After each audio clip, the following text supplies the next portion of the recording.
Hi, my name is Dr. Trevor Gerhardt. I am a tutor for Essex Online, the University of Essex Online, Kaplan.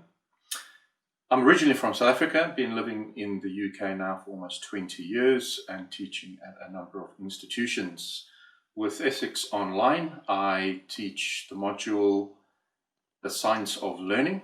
I teach research methods for teaching and learning, as well as the content for the research dissertations. And this is all postgraduate at level 7. What are the qualities and skills that you need to work in education? Education's changing, I think, and so these qualities and skills most likely need to be flexible, and you need to keep your eye on the market. But I think nowadays student experience is a huge draw and a huge league table measurement. And so being able to communicate with students effectively, being able to be humorous, being able to be passionate about the subject you're teaching, and being able to make it all come alive for the student, I think are key qualities and skills. So communication skills, probably on the top of the list, and the qualities just in terms of how you come across, the personality and so on. What is the most satisfying thing about working in education? For me personally, I really do believe education can change people. It's not just about the acquisition of knowledge, knowing about something, a particular subject or a discipline, but it's also about knowing more about yourself. And in the process of education, enabling skills such as reflection, critical thinking, logic and argument, these kinds of things can develop, and they can have all kinds of implications on other aspects of your life. I'm particularly drawn to Jack Mesereau and his theories and work around transformative learning, as well as others who write around reflection. And I incorporate these in pretty much all the subjects that I teach, both in education as well across various business subjects that I teach at other institutions. I look to not just bring across content and knowledge, but also to change the people who are listening, the students, develop professionalism as well as ethical human beings in whatever capacity they may end up working.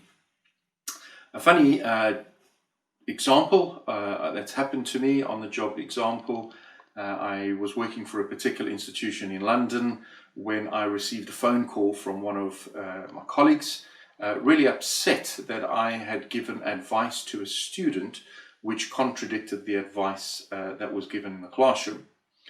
I was surprised. This doesn't normally sound like me. And so I asked who the student was. When they told me the name didn't ring a bell at all.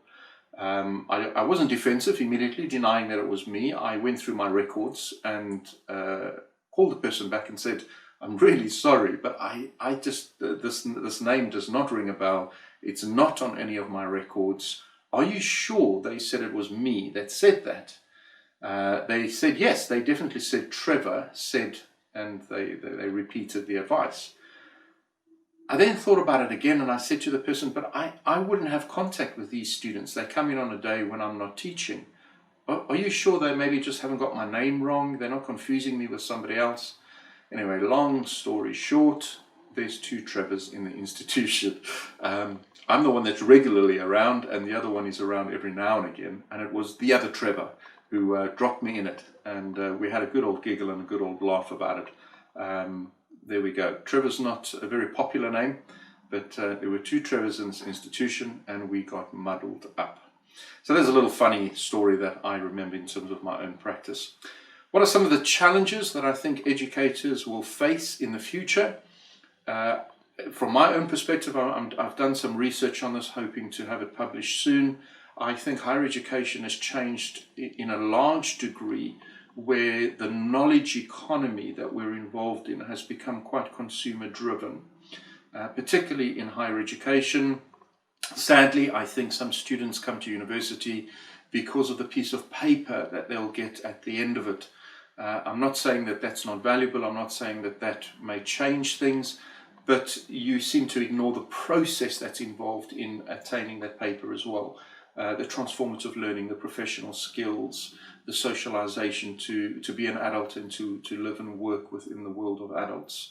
And so these demands, the consumerism of education places a lot of stress on academics.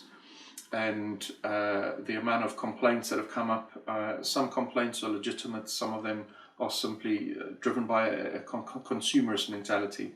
And so therefore I think this is going to be one of the challenges. I think educators would need to develop a much higher sense of resilience, and I think the stresses and strains, particularly on full-time staff, are increasing in terms of committee meetings, the paper filling, paper trails, because of any issues and complaints that may surface. And so developing resilience, I think, is going to be one of the big challenges for educators. Many are leaving the field, and so if you are coming into the field and wanting to remain, you need to be aware of these kinds of challenges that are awaiting us. What advice would I give somebody who's starting out in education? May I suggest this? I remember back in the day I was in Lesotho doing some community development work with NGOs, and one night sitting under the African sky, you could just picture the scene, having a conversation with the director of this NGO. I was just engaged, soon to be married. He made this statement. He said, the reason you get married is the reason you'll stay married. I would like to twist that in terms of education. I think the reason you become an educator is the reason you'll stay an educator. If you're doing it for the salary, I think there's better jobs in terms of salary. But if you're doing it because you're driven by a passion to change people in whatever it is you're teaching, not just to make them aware of the content, not just knowledge transfer, but that people are changed in the process of education, the critical thinking, the reflection. I think that drives you, that keeps you motivated, that keeps you focused on what it is and why it is that you are doing it. I come from South Africa, where during the apartheid years, many people were excluded from education. And so education for me is a privilege. It really is. And people who are given the opportunity and the privilege to be educated, I treat that gently. It's a treasure, and it's what motivates me. So happy World Teacher Day.